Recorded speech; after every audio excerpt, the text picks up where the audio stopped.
नमस्कार, मैं हूं आपकी दोस्त एम एस आडर और आज मैं लेकर आई हूं आपके लिए चैप्टर 22। कृति, फिलहाल हम दोनों इस मुद्दे पर कोई चर्चा नहीं करेंगे प्लीज़ यार। हमें एक दूसरे के साथ समय बिताने के लिए बड़ी मुश्किल से टाइम मिलता है यार, इसलिए आज हम एक दूसरे से कोई भी लड़ाई की बात नहीं करेंगे, सिर्फ प्यार भरी बातें करेंगे। मेजर देवदत्त कौशिक ने अपनी मोहक आवाज़ में कहा। वहीं दूसरी ओर डॉक्टर सौम्या और मेजर हिमांग जब मेरू झील में बोटिंग कर रहे थे तो वे दोनों बोटिंग करते करते काफ़ी दूर निकल गए। सौम्या नाव से उतरते हुए लड़खड़ाने लगी। हिमांग ने उसकी मदद करना चाहा, मगर सौम्या को ये नामंजूर था। हिमांग गुस्से में काफ़ी आगे चला गया। वहीं सौम्या को अचानक उसका बैलेंस बिगड़ गया और वो झील के ठंडे पानी में छपाक से गिर गई। पानी से भींगी हुई सौम्या किनारे पर जैसे तैसे पहुंची। हिमांग दौड़कर उसकी मदद करने पहुंचा। सौम्या बुरी तरह से ठंड से कांप रही थी। हिमांग ने फौरन उसे अपनी बाहों में भर लिया। उन दोनों के बदन में बिजली सी कौंध गई। हिमांग ने बड़ी मुश्किल से अपने आप को कंट्रोल किया। उसने चिंतित स्वर में कहा, सौम्या, क्या तुम ठीक हो?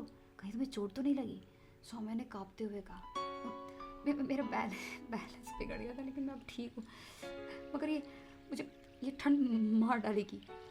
सौम्या ठंड की वजह से बुरी तरह से कांप रही थी। उसके कपड़े गीले हो चुके थे और उसके शरीर से चिपक गए थे। हिमांग उसे देखकर थोड़ा सा अनकंफर्टेबल हो गया, लेकिन उसने तुरंत खुद को संभाल लिया। हिमांग ने झिझकते हुए कहा, सौम्या, तुम पूरी तरह से भीग चुकी हो, ये ठंड तुम्हें बीमार कर देगी। ये लो, मेरा शर्ट पहन लो, इस हालत में तुम और भी बीमार पड़ जाओगी।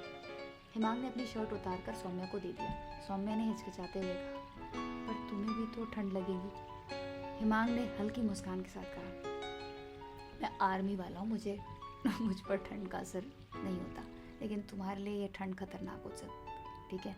तुम्हें ये पहनने की ज़्यादा ज़रूरत है, इसे जल्दी से पहन लो। सौम्या ने हिचकिचाते हुए धीरे धीरे हिमांग की शर्ट को पहना और फिर झील के किनारे सिकुड़कर बैठ गई। सौम्या ने हल्के गुस्से में कहा, ये सब तुम्हारी वजह से हुआ है, मैंने कहा था कि इतनी दूर नहीं आना चाहिए। हिमांग ने हंसते हुए कहा, अच्छा, अब सारी गलती मेरी। तुमने ही कहा था कि मैं एडवेंचर के लिए तैयार हूँ, तो अब भुगतो। सौम्या ने चिढ़ते हुए कहा, तुम मेरे साथ इन खराब हालात में कैसे मजाक कर सकते हो यार? मैं यहाँ ठंड से जमने वाली हूँ और तुम्हें मजाक सूझ रहा है? हिमांग ने प्यार से कहा, सौम्या, एक तो मैंने तुम्हें अपनी शर्ट दी, ऊपर से तुम मुझे दोषी ठहरा रही हो, तुम अजीब हो यार।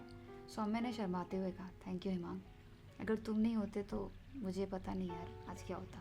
हिमांग ने हल्के स्वर में कहा, सौम्या, मैं तुम्हारे लिए कुछ भी कर सकता हूँ, ठीक है?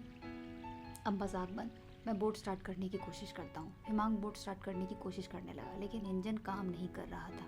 हिमांग ने झुंझलाते हुए कहा, लगता है बोट का इंजन खराब हो गया है।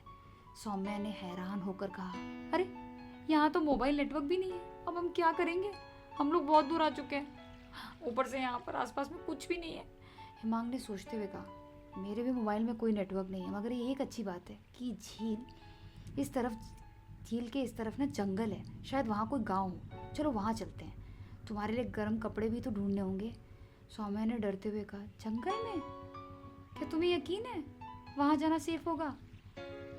हिमांग ने उसे भरोसा दिलाते हुए कहा, सौम्या, मैं तुम्हारे साथ हूँ, तुम मुझ पर भरोसा करती हो ना? सौम्या ने धीरे से कहा, हाँ, करती हूँ। दोनों जंगल की ओर चलने लगे। कई सारे विशाल पेड़ों के कारण जंगल में खूब अंधेरा था। दिन तेजी से बीत रहा था। सौम्या बहुत ज़्यादा थक चुकी थी। वो हिमांग के कंधे का सहारा लेकर चल रही थी। सौम्या ने थकी हुई आवाज़ में कहा, मुझे लगता है हम खो गए हैं। हिमांग ने चारों ओर देखते हुए कहा, नहीं, हम रास्ता ढूंढ लेंगे, बस थोड़ी देर और। मगर यहाँ भी कोई मोबाइल नेटवर्क नहीं मिल रहा है यार, ओह गॉड। कुछ देर चलने के बाद उन्हें एक टॉर्च की रोशनी दिखी। सौम्या ने खुश होकर कहा, देखो देखो, वहाँ पर लाइट है, शायद वो कोई गाँव है। हिमांग ने मुस्कुराते हुए कहा, मैंने कहा था ना कि हम सही रास्ते पर हैं, चलो जल्दी चलते हैं। दोनों रोशनी की ओर बढ़े और एक छोटे से गांव में पहुंच के वहाँ एक बुजुर्ग व्यक्ति खड़ा था। हिमांग ने शिष्टता से कहा, नमस्ते बाबा, क्या यहाँ कोई कपड़े की दुकान है? मेरे दोस्त, उसको ठंड लग रही है, वो पूरी तरह से भीग गई है। बुजुर्ग व्यक्ति ने कहा, यहाँ इस समय दुकानें बंद हैं बेटा, लेकिन मेरी बहू के कुछ कपड़े होंगे, आओ तुम्हें मैं घर ले चलता हूँ। सौम्या ने शर्माते हुए कहा, थैंक यू बाबा।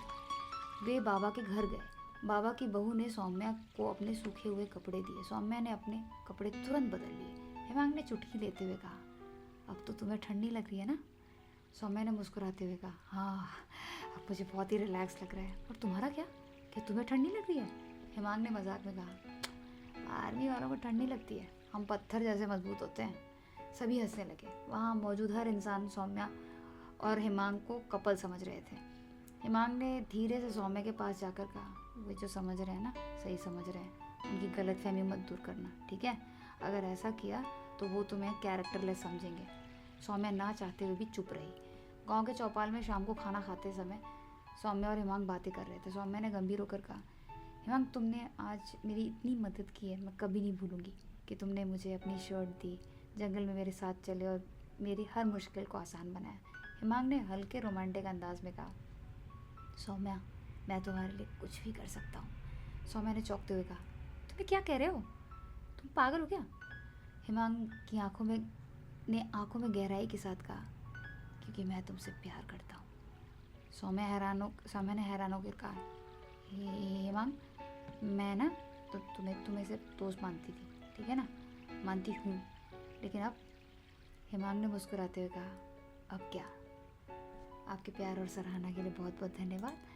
और आपके ये जो है, thank you for watching this video. अगर आपको ये वीडियो थोड़ा सा भी अच्छा लगा हो तो लाइक कर दो, सब्सक्राइब कर दो, शेयर कर दो, चैनल को बेल आइकन दबा दो, ताकि मैं जब भी नया वीडियो डालूँ तो आपको नोटिफिकेशन पहुंच जाए। और अब हम आगे वाले एपिसोड में जानेंगे कि दोनों के बीच में क्या क्या होने वाला है और क्या क्या करने वाले हैं और कौन कौन सी चुनौतियों का सामना करेंगे। क्या वो लोग ढेर सारा प्यार एक दूसरे के लिए एक्सप्रेस कर पाएंगे। एक और बात, मैंने अपनी कई सारी पैशनेट रोमांटिक नॉवेल्स किंडल पर पब्लिश कर रखी हैं। उन सब का लिंक मैंने डिस्क्रिप्शन में डाल रखा है। वहाँ से आप मेरी कई सारी रोमांटिक नॉवल को ख़रीद सकते हैं और इससे आप कई नए पैशनेट लव स्टोरीज़ का लुत्फ़ उठा पाएंगे। हमेशा मुस्कुराते रहिए। Have a blissful life.